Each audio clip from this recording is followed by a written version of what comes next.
Welcome to Commercial Real Estate Pro Network's CRE PN Radio. Thanks for joining us. My name is J. Darren Gross. This is a podcast focused on commercial real estate investment and risk management strategies. Weekly, we have conversations with commercial real estate investors and professionals who provide their experience and insight to help you grow your real estate portfolio. Today, my guest is Jonathan Tuttle. Jonathan is the principal at Midwest Park Capital, a mobile home park fund. And in just a minute, we're going to speak with Jonathan about trends and opportunities going forward in 2021 and beyond in commercial real estate.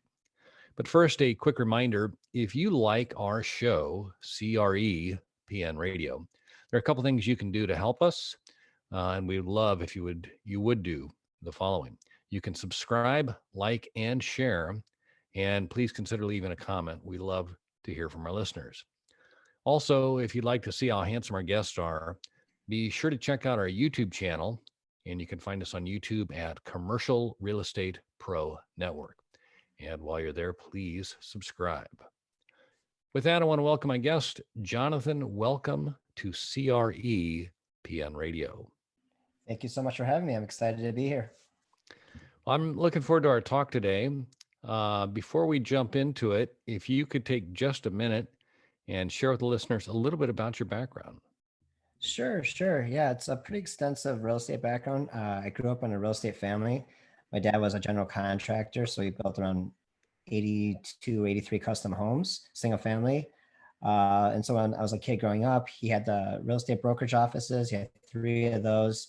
Then he developed custom homes. And then also he did flips with investors. So basically, as a little kid, I'd be playing with the staplers in the office or being on the job sites. And even as I grew up, I'd work on the job sites. I'd clean the dumpsters and fill the dumpsters, like all the trash, and just being all around real estate from the ground up. You pick up some things over time. Awesome. So, yep. So you started off on the job site, kind of osmosis, kind of watching your dad and just taking it in. That's great. So now I've got you down as the principal of Midwest Mobile. What was it? Midwest Park Capital, mobile home park fund. Yep. What are you doing there? Yeah, great question. It's basically we're acquiring a portfolio of secondary and tertiary market mobile homes parks with a focus, obviously, as the title says, Midwest. We also like Texas and Tennessee because they have strong growth drivers and great economies. And basically, the goal is to help keep affordable housing for the everyday Americans while also providing accredited investors a nice, stable return. So, got it. So, do me a favor and compare the mobile home parks to some of the other asset classes that I know a lot of times it seems like we talk with people about, quote, multifamily, the traditional sticks, one building kind of thing.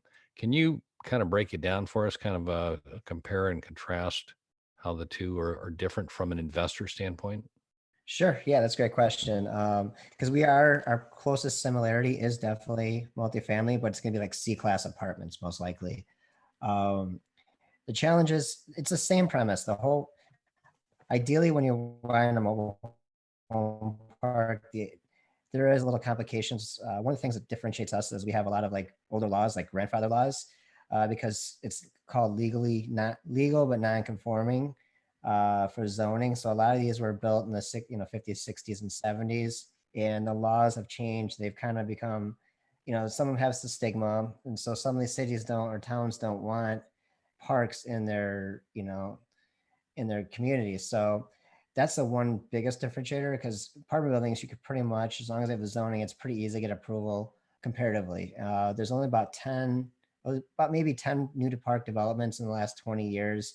And then there's been a few more. They're kind of under the table, but they're usually RV conversion. So it has an RV component or has a self-storage. It has some other, but it's strictly mobile home park.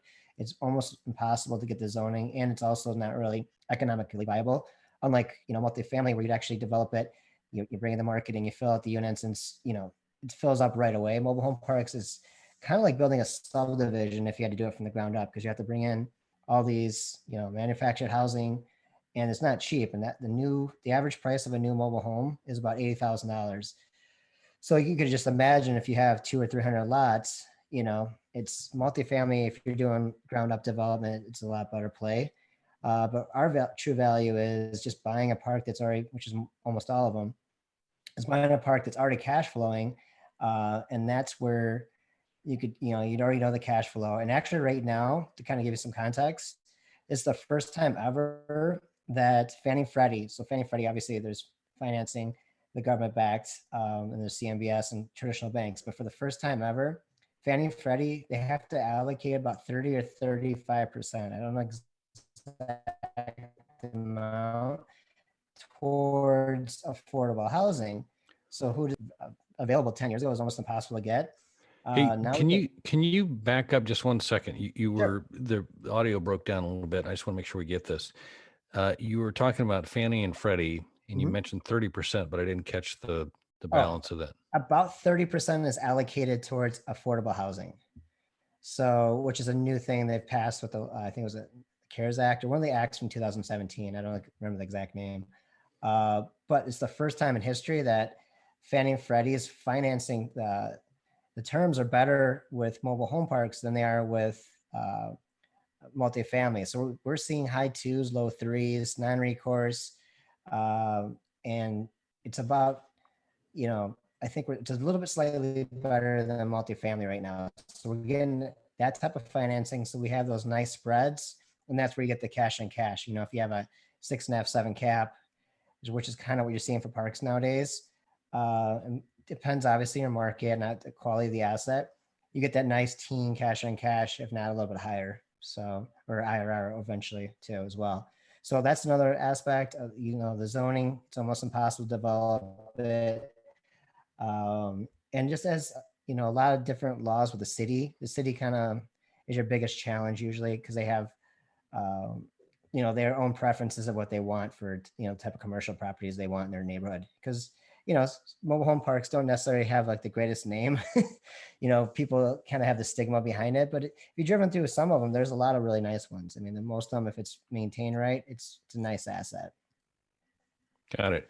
So your strategy is to go into these markets. You mentioned secondary and tertiary markets, Mhm. Midwest. Mhm. Is it a value add play? I mean, typically I think of from a value add standpoint, it seems like there's something you're updating certain aspects, uh, and making it a more desirable place to where tenants are willing to pay more, thereby increasing the cash Mhm. or the income. Can you describe what a value add, or what is the strategy? To basically just take it over and then refinance, or can you break that down a little bit? Sure, sure. The biggest probably there's a couple of key components to really bringing the value up the park and bringing the NOI up. The first major is if the water and sewer if the tenants, if it's billed back to the park, you want to bill it back to, if it's allowed, you bill it back to the resident. So right there, that's your biggest expense. One of the first ways you could bring it in. Obviously, doing little capex, um, like the signage, amenities, some of the roads, trees, depending on where you're at, cutting down the trees to make sure there's not trees falling down on the houses, because it's not a good thing. But B, it also like make the park look like beautified. Three, obviously raising the rents, ethically raising the rents. Taxes always go up most likely, unless there's some because they haven't. Most of these assessors haven't, they don't have any idea what these things are really worth. So yeah, being able to raise the rents, ethically, and then just better management of the assets. So faster, like if there's any vacancies,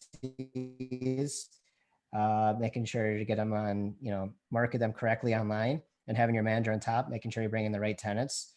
The average tenant says 14 years. This is another comparative, an average, because typically about half the mobile home owners in the country, they typically own their actual unit. So you have the tenant lane 2 or 3, especially like apartment buildings where they're hopping to the next apartment building or the newer apartment building. So because there's nothing cheaper than mobile homes. So and then the last thing would be to bring value up for the value add. Obviously, if the park Hold on one has second here. Back up for vacancies 1 and second. has lots, and you need to bring in units, so do an infill Hold to on really here. add value. Can you hear me? Hmm? The audio was breaking down. You said that the last thing. What was the last thing? Oh, the infill. Infill. Gotcha. Yep. So bringing in, yeah, sorry about my internet. That's Comcast, right. I'm gonna give them a little word of mouth. No, I just want to make sure it sounded like it was important. I want to make sure we got it. That's all. Yeah, of course. So the infill, yeah, that's infill's easiest way to bring in. Well, it's not easy, but you bring in empty lots or lots, bringing in new units, because every unit that you bring in depends on the valuation of the park and obviously the area. It's worth 30 to 50,000 equity to the asset plus the cash flow. So right now there's a short, like everyone's trying to buy the older units depending on the age of the park and what the homes are, but because you get the homes for so much cheaper. So if you're buying a new home, it's $80,000, but if you get 4 $20,000 houses, obviously that's a really value add. So Got it. And in these markets, do you find that most of the parks are managed professionally? Are they managed by mom and pops? mostly, yeah, that's a great question. The industry is about 92, 93 owned mom and pop. And Blackstone, which is the biggest private equity, Apollo, a lot of the big Wall Street, all the biggest private equity groups and sovereign wealth funds are coming into our space because it's been so resilient. And especially this year too, it's about a 93% collection rate reported by institutional owners. But going back to your question, mom and pop mostly. So that's another way to add value. A lot of these people, they're not super tech. They've had these parks for 40, 50 years. They're worth, every park's worth a few million, if not more, obviously a lot more. They're cash flowing a few 100,000 a year. They're not really super focused on having QuickBooks and Facebook ads to like bring in new residents. They're still, this is what got me here, I'm sticking to it. So when you take over, you could bring in some management efficiencies, technology efficiencies, like rent managers, like an online billing system, which is really efficient and keeping track. Because obviously, if you're not keeping track, some payments get slipped through. And even though they think they're getting paid, mom and pops, they got their money, they don't really care. But when you come in as a more seasoned investor, that's one of the things you definitely improve upon is the technology aspect. Got it. So when you purchase the park, uh, I'm assuming most of the actual units are owned by the residents, correct? The ones we go for, yeah, it's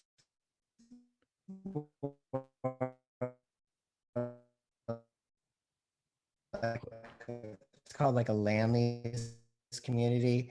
But there's about 12 million mobile homes in the parks, but the parks we acquire are definitely, we want to have that off our hands, and especially too if you're doing for institutional, going back to Fannie and Freddie financing, they will only allow up to like 20 or 25 units to be owned by the park. And actually that's another way too, when you acquire a park, uh, getting those off your books is another great way to add, to be value add. So those are some techniques you could use. Got it. And you mentioned that the communities, the local cities, and the um, they're not really gung ho on these things. I can see that being an issue in like a primary or a larger city. Do you find it all the way down in the tertiary markets as well? Yeah, those are actually, and that's part of the due diligence. We're taking over property, talking to, when we looking at property, we boots in the ground, walk in like we're our grandma or mom's moving in, so we get a voice from the residents. How is this community like? Not just what the owner says, but actually what the residents say, because they'll actually give you paint a better picture. Go to the local police, local government, see what their viewpoint is. But if you're, and I'm in the tertiary markets we're also looking at bigger parks like 75 to 250 units. But if you have like a 30 unit park in a small town, some of these small towns think they own, it's like that saying where you hear like if you're in a major city and you're driving 10 miles and over, they're not even gonna look at you. But if you drive in a small town that has like 5,000 people and you're going 5 miles over, it's like that's their big highlight of the day. the big crime of the day. It's kind of the same premise with the park industry. In these really small towns, it's a 30 in a park, and it's somebody's on their high horse and they kind of feel powerful. So that's kind of what we know in our industry here. So here, get rid of that sun. It's crazy. So on the acquisition and kind of the due diligence, you mentioned you kind of you do some boots on the ground. You Mhm. uh, talk with the residents, talk with the community. Yep. Describe what are some of the things you look for in the physical uh, due diligence. Since you're not really buying the structures, Right. what else? Kind of give us a rundown of what are some critical things you guys look for. Yeah. I'd still recommend going into the units and trying to see, especially if there's any park owned homes, because it might look good on the outside, but you come in the inside and it looks like somebody ransacked it. I mean, that doesn't cost too much to replace like an actual the fixed inside of units like 4 to 5 thousand, like top to bottom, like that's like top notch. But that could be 4 or 5 thousand times 20 units. Obviously, it's an extra 100K. But yeah, definitely the roads, the potholes, and also going back to some towns or townships will actually, like for example in the Midwest, if you're by like if it's snowing, for example, some communities will actually plow the streets for free and maintain the roads for you for free, or the lighting. It's pretty cool. So that's actually to give you an example, our operating expenses are about typically for I should have mentioned this before with multifamily. Typical operating expenses are around 50, 55, sometimes 60. The average mobile home park operating expenses, because like you said, alluded to, there's not a lot of structural components, mostly land. So you're about 35, 40. I think 42 is for institutional owners. So you have that much lower operating expenses. But the things you want to look for, the trees, making sure if these big old trees that have a huge branch falls down, that's going to take out a home, obviously. The blacktop, obviously cement's way better, but 95% of the time it's gonna be blacktop. So doing just to make sure that the blacktop, how many potholes, community center, if you get in the old homes that's park owned, definitely check those out. Talk to the residents, talk to local police, talk to the city, kind of get a vibe how the park and community is run. So making sure you're not buying like a meth lab park or whatever. But those kind of things you would notice if you drive through and you're actually boots in the ground. But that's a lot of stigma. Like the ones that majority of the parks are just everyday Americans looking for affordable housing. And when you live in them, for example, in like Illinois, if you lived across the street, sorry, I'm like glare. If you lived across the street, and because we have really high real estate taxes, and to say it's a $150,000 house in the same town, and you live in a $300 lot rent mobile home park, you're only paying $10 a month for real estate taxes, and across the street you're paying $4,000. So at the end of the day, you get the same schools, which taxes pay for, fire, police, schooling, everything's the same, but they're saving three to $500 per year. And it's kind of like equity, like how people are like, oh, I'm going to buy my house, and over time I'm build up equity as I pay my note for 30 years. It's kind of the same thing in mobile home parks, but they're doing it through real estate taxes. And that's another reason why the cities don't like it, because they lose money on the tax basis. The park owner pays the majority of it, obviously, but the tenant, it's 10, $20 in a lot of these states. Obviously it's California, Oregon, West Coast would be different than Midwest, but it's going to be significantly cheaper than the surrounding houses. So, and that property tax is paid by the park owner. The park taxes, and then the individual unit has to pay their real estate taxes too. I was going to ask, based on that, I always thought the mobile home itself, given that it has a VIN number, like I thought they were like registered with the DMV almost, Yep. as opposed to, Yep. do they also, is there a property tax like Yeah. a residence as well? Yeah. And it's like, yeah, 10, 15, $20 a month, and they have to have insurance. But yeah, you're correct. It's just like yeah, when you want your titles and your VINs, it's just like when you're fixing them up, it's kind of like flipping cars. Right, right. Kind of, which makes it's like there's not a lot of it's the beauty about it too. You don't have a lot of complications. So like even if you're going to flip a unit or remodel a unit, you're not tearing down walls and putting in custom kitchens, or I mean you can, but it's very minimalistic stuff you could do. So it's not very complicated. There's not going to be any challenges in that regard, which is a really nice thing about mobile homes. So Got it. So how many parks do you have in your fund? Well, I have two individually with my family. We had a third one. We just launched the fund about 2 months ago. Okay. We're going to be acquiring. We're doing a 10 million raise this fund run, and then next year we're going to do a 25 million raise. But we're looking to add about 2,000 units approximately, because the pricing is actually getting another byproduct of this whole COVID situation is, like I alluded to before, the 93% occupancy rate currently being reported. Everyone's trying to get into our asset class because for the last 50 years, we've been the most stable real estate based on bank data. And then Wall Street Journal had an article this year that since the last downturn, there hasn't been any other real estate asset class that's been performing as well as ours. I think self-storage is very close second, but we've been kind of running away with the just the stability during downturns. There's 60 million Americans need affordable housing. So we're going to try to add about 2,000. I think that's kind of the number, but the pricing is basically getting, the cap rates are going down because it used to be, you could see articles like, oh, mobile home parks have such great cap rates. They do, but it's not the 5 years ago pricing because everyone's trying to get into space, more competition, prices go up. The seller's like, well, I get this for it. I'm going to just sell it for way more. The cap rate, 10 cap was big like 10 years ago. Then 8 cap was like 5 years ago. Now we're seeing 6.5 for like Midwest. But like if you're in the coastal stuff, like 4s, just like multifamily. So but the other play about it is too, it's it's the stability. So you don't have to worry about, you at least you'd rather have a 4 cap that pays you than a 4 cap that's not getting paid, especially if you're thinking retail. Restaurants can't even open in some of these states, so they can't pay you. Hospitality, hotels can't open. So all the byproduct of that, at least we get the 4 cap and still get paid. And another benefit too, I forgot to mention, is the taxation. Multifamily has a 27.5-year tax depreciation schedule, which is really, really good. Traditional commercial estate's 39.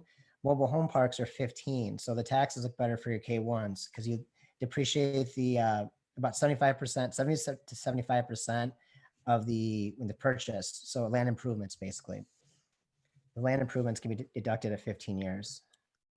So was that basically your blacktop and signs and your community Yeah, center and exactly. And then you have like, you could do cost segregation, but and everything can have some things like 20 years, some things, and then personal property is like 5. You have you got your accountant CPA come in basically. And, but right, it's pretty fascinating that we have that ability. Hopefully it doesn't change with whatever happens with the election. So we'll see. That's one of right, the things we're hearing from some owners and investors. right. I was kind of curious. I mean, the things you can see are also like the underground. Is that your stuff too? Yeah, that's a The key. Yeah, that's the key for plumbing. due diligence. Yep, I forgot to mention that. That's when you're really you're doing your due diligence for 30 days. That's the key, is like underwater, the water sewer, the lines, making sure that's good. Because sometimes, and also making sure. I mean, due diligence is it's a whole stack list of things. I could go on really in depth. Zoning, obviously, setbacks. Because if what's grandfathered in, because if sometimes going back to small towns, you acquire a park and all of a sudden they say, oh, the setbacks now is different than it was when it was really developed. So now, you can't add any more units because, we need 15 feet and you only have 10 feet because it's like the grandfather rules. So they don't allow you to bring in new units, or because the older units, let's say from like the 60s, now we have double wides and we have a lot bigger units. That's not going to fit. So you have to have a smaller unit in there, which obviously is less rent. So yeah, but also the main, underwater, the water, all the electrical, all the underground is definitely key to making sure there's nothing, no hidden surprises. Because if you have to replace, all that could be hundreds of thousands of dollars, or if it's a water treatment plant, things of that nature. Usually, I mean, the old school way, everyone wants city sewer, city water, because obviously they maintain it and has the highest standards. But there's still avenues for some of the other, the lagoons, water treatments, depending on a case by case and depending on what it costs, with the local city. So it's not all, the books would say, hey, you have to be city water, city sewer. Obviously, that's usually best, but there's also some opportunities sometimes to, other water sources on a case by case, scenario.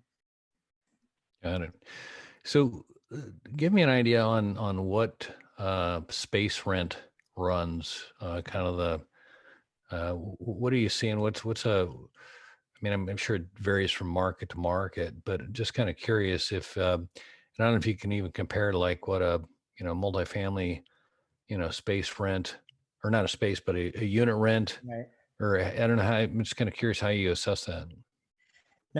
No, you're 100% on the money with that question. That's one of the best ways to evaluate because you typically a mobile home is about inch or half the same of apartment building. So let's say the house is 1,500 and the apartment is $1,000, then you want to be like $500. Like you can go up to that and it still makes sense. Market to market, Midwest, and they did a survey for one of those economics professors. It was like about 2 years ago from Duke, and it said if mobile home parks, a lot of these, like I said, alluded to in the beginning, is a lot of these parks are 60s and 70s developed, and some of these people are second, third generation.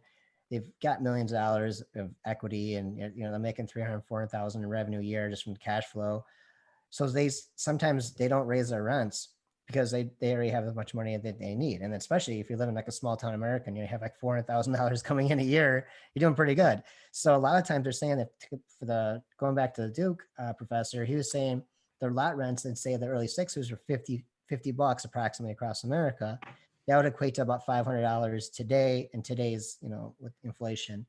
But we're seeing if you don't include, you're in Seattle, correct? Like Washington. Portland. That same thing. Yeah. Seattle, California, the whole coast up there is that it's crazy compared to what we see in the Midwest. So Midwest, we're seeing lot rents.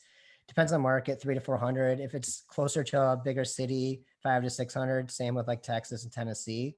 But California, Oregon, and some of those states, we're seeing high like 700, 800. And California, obviously, you have the park in Malibu where Matthew McConaughey lived and Pamela Anderson. That thing was like $2,000 a month, but you're right on the beach in Malibu, and the houses across the street are like $30 million.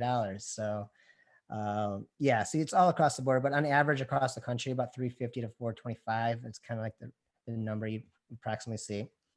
So it's still below what it should be if you were doing it based on inflation, according to that Duke study. But even even with those numbers, you're able to. I mean, they're trading at, like you said, anywhere Yep. from a six. I mean, a six cap, is that kind of achievable based on? Yep. So I mean, and it's easy to get caught up in the big number as opposed to the rate of return, which is really at the end of the day, that's what you're looking at there. You mentioned financing.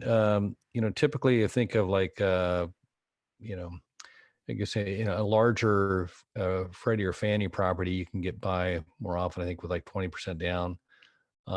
How's that in your experience with the mobile home parks? What's kind of the down payment requirement? Yeah, it's actually for us, it's about, we're seeing about 35% right now. And then Okay. reserves have gone up from about 6 to 12 months and sometimes up to 18 months, depends on the asset. And they hold it for about a year. So obviously with the basis, the 10-year treasury, we're at like historic lows. And it's a no brainer to get these, these financing right now because we're about a 100 basis points less than last year, this time last year. And then we kind of expected to hold for this next 2 years, kind of to provide stability for investors. And they're kind of, mentioning that. But about 35% down. CMBS is pretty similar. And then, like I said, 2.5 or 2.75 to like 3.25 rates, non-recourse, great, 10 to 12-year terms. Mostly 10 is what most common. Local banks is your biggest curveball because if they've had a relationship with the other park owner or like they were collecting the rents and they saw the revenue, they might take it over because they just know they're familiar with the asset class. But you could run into issues like in a small town or even like a secondary market. And they're like, oh yeah, we love mobile home parks. Yeah, we've heard so much good things about them. And then they go in front of the, once you're about to close, they're like, oh, we went through our board. We're not comfortable with this. Oh, really? Have you had that happen?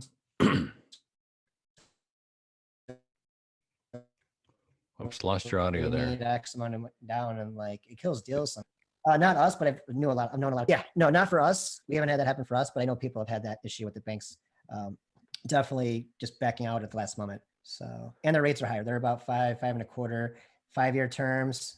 Uh, so they're not as attractive. And it's usually, if it comes to that, and if you have a relationship with a seller, see if they do a seller carry for a few years, then go back, improve the park, and make it appealing to Fannie and Freddie, as long as it has the visual appeal and you hit their check marks. Then go back to Fannie and Freddie and be like, here, I know you guys have a 35% whatever quota for affordable housing. I got this great asset personally managed by me. Can you do a loan on this? Got it. You were talking about the expense ratios, uh, 35 to 42%, kind of a range. That includes third-party management, or you guys manage it yourself, or how do you take care of that? Yeah, that's why you could be in the 42 is like usually with third party management.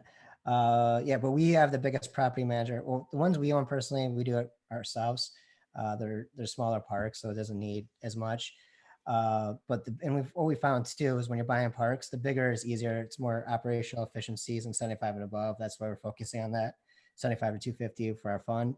But we have a third party management, which is the biggest third party management in the country. They have 32,000 lots they manage, including Apollo groups, and they have 35 years experience. So we have that. Plus, we train the management that in place, and 80% will stay, but we'll have them. We have certain criteria what they have to do, and we're going to bring in technology efficiencies, over the shoulder management, call rail, everything to make sure we're monitoring them, like trust but verify, Ronald Reagan, but still provide best practices. But we're on top of everything. Got it. So Got it. So describe for us what an ideal, just a fat pitch looks like for you guys. Something that would be just something you would love to have. pretty much everything right now for parks. It's a 4 or 5 year run, in our opinion, to acquire. It's because you can't develop new ones. It's almost impossible, or it's not economically feasible for 4 or 5 years before you even start breaking even. Uh, so right now, and that's why you're seeing all these, other institutional players coming in. They're building portfolios, and people are just trying to build portfolios through funds or, high net worth families. And these mom and pops are getting these huge paydays. But if you build a portfolio, you want to build a big portfolio and sell it later. Right, for in terms of acquisition, like Tennessee, Texas, Midwest, 6.5 cap and above, depending on it's not just cap rate. Obviously, there's other factors like what's the property manage, like the shape of the property, any underlying issues. But just a clean park. Senior parks, love senior parks. They do extraordinarily well. Obviously, they don't, they stay forever. Then they're great tenants. They're cleaning their yards and maintaining it, and we have one of our parks, a senior park. You have a former military guy is kind of like the police, the sergeant of the park. So if any suspicious vehicle drives by, he's out looking at it. So it drives away any issues. Like senior parks are phenomenal. Just like pride of ownership, because they come in, it's their pride of ownership of living in those parks. So those are great, fantastic. And then anything where the expenses are a little bit in the high 30s, anything below 40 is great. So, because it's comparatively, if you compare it to multifamily or other asset classes, you're in the 30s. I mean, your expense ratios is so much cheaper. So, No, that's awesome. I appreciate you sharing it. Hey, Jonathan, by day, I'm an insurance broker. And if we could, I'd like to shift gears here for a second. sure. Um, One of the things we do with our clients is to do some risk management. We kind of try and assess the risk and come up with a strategy. And there's a couple of different strategies we typically look to. The first is we look and see, can we avoid the risk? If we can't avoid it, then we look to see other ways we can minimize the risk. Mhm. And when those aren't necessarily options, then we look to see if we can transfer the risk. And that's what an insurance policy is. It's a risk transfer vehicle.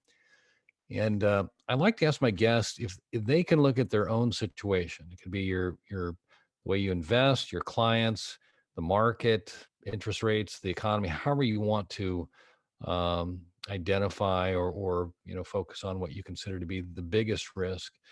But I'm just trying to get a range of risk. And for clarity, I'm not necessarily looking for an insurance related answer. But if you're willing, I'd like to ask you, Jonathan Tuttle, what is the biggest risk? Sure, sure. No, that's a great question. Like, definitely, one thing we try to do is mitigate risk, and that's one of the reasons we call ourselves as the safest risk-adjusted return in real estate. Uh, I mean, it's historically been really low, but the biggest challenges are like could be the city if it's a small city and not allowing you when you're purchasing, making sure that they don't allow uh, to not allow you to basically transfer ownership of it, or you can't bring in new units, which I mentioned with the setbacks. We're not doing coastal, so we don't have to worry about hurricanes and flooding and things of that nature. Making sure you're not in a flood zone, because even though you're 32, 36 inches off the ground, you still want to be in a like next to the Mississippi River, and it goes over the house. Um, and then California, obviously, we're trying to be away from California with the fires. So we like the Midwest. We don't have as many challenges. It's usually more snow related stuff, and that's could be accidents, cars driving through. And our industry specifically has a lot of insurance is really tight. Like you can't even have certain dog breeds because or pools or trampolines, they're really stringent and like what could be allowed in a park before they'll even do an insurance on the park asset because like a dog bite or a kid falling off a trampoline or breaking his neck, it's the park owner has a multi-million-dollar asset, they'll get money off that obviously. um, the other challenge I guess would be too, it could be rent control. We're fortunate enough to uh, be in states that really don't have rent control, and we identify that. But long term, and even in like multifamily or any real estate investing, rent control is going to be a big issue because people have to look at two ways. When the investor comes in, taxes always go up. Maintaining things, just think of anything you buy, anything after you have it 10, 20, 30 years, your car, your house, your HVAC goes out, your roofing goes like breaks down, your car, the engine, whatever, your brakes. There's always routine maintenance. And if you can't raise your rent in accordance to A, inflation, B, to also maintain the capital expenses that need to be put back into the asset over time, the parks or in real estate, quality is gonna go down. The park owner or the real estate owner is gonna be like, I can't even make a profit on this if I can't maintain rents to pay A, to keep up with inflation, and B, to maintain this asset. There's going to become slumlord. So that's kind of like an issue. It's kind of find that happy medium. The rent control could be a big issue. I know because you guys did something, but it was like 8 or 10%, right? It was like percentage, and then it was a percentage above inflation. They factored it in. I forgot exactly. I think it was 8 or 9%. I think in Oregon, but which is fair for both sides. But because that's still the average mobile home park rent increase is like 4%. So it's basically a little bit above inflation. So it's not like the big issue is some people here, the private equity comes in and they buy some mom and pop. They've had it for 30 years. And remember, like I said, they don't care because they have millions of dollars in the bank. They have $300 lot rent. And private equity, Wall Street comes in like, well, let's charge 600 because we can. So then that goes around, and then the local government's like, oh, you raise the rent double. This is not fair. Which, yeah, I mean, we try to do, 25, 50, whatever is reasonable, and also put in improvements. They come in and like double it. It gives a bad name. And then, of course, they have these huge returns to their investors. That's why if you Google some of the articles, like manufactured mobile home parks have had crazy returns because people have had the assets for 30 years. It's supply and demand. You can't develop them. And then you control the price of like what you want to charge for rent because there's nothing cheaper. So let's find that happy balance. And I think that goes back to the whole risk is like, as long as governments don't come down to rent, because if rent is the biggest driver of the NOI. So that's the biggest risk for sure. It's future regulation. No, I appreciate you sharing that. That whole rent control thing here in Oregon, I know it was. If you look at historically, it was basically 1 year where the rent actually increased beyond, on a percentage basis, whatever this, I forget what the percent was, but historically it's always been like 3 to 4%.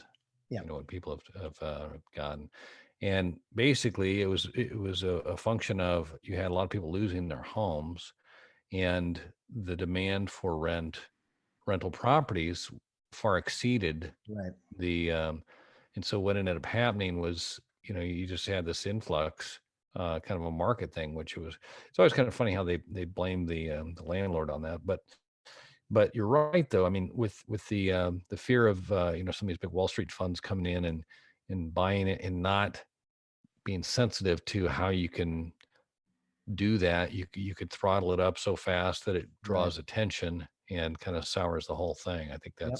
that's a real risk. So I appreciate you sharing that. Hey, Jonathan, where can the listeners go if they would like to learn more or connect with you? Sure, sure. Yeah. So the fund is called MidwestParkCapital.com, or if you're already looking to see the PPM, which is like the private placement, which actually breaks down the company in depth, go to MidwestParkCapitalFund.com. Everything how it sounds, or A33MHP Fund. Yeah, somehow I got that. But so that's kind of for if somebody wants to find more about mobile home parks. The good thing about the fund aspect is you get a taste of the industry, get the tax benefits. We do all the heavy lifting for you. You get quarterly payments, distributions, and you get a nice, stable, sleep at night return without all the risk. And it's a way for people to get in without putting down to even buy your own small park, and you have to put in 5 times, 7 times just in down payment. Then you have to do diligence, and then you have to run it. We do all the work for you. So MidwestParkCapital.com, or my Facebook is Jonathan Tuttle Official. So those are the 2 best ways. Got it. Well, those will be in the show notes. And Jonathan, I want to say thanks for taking the time to talk today. I've enjoyed it and learned a lot, and I look forward to doing it again soon. Sounds great. Appreciate it. Thank you. For our listeners, if you like this episode, don't forget to like, share, and subscribe. Remember, the more you know, the more you grow. That's all we've got this week. Until next time, thanks for listening to Commercial Real Estate Pro Network's CRE PN Radio.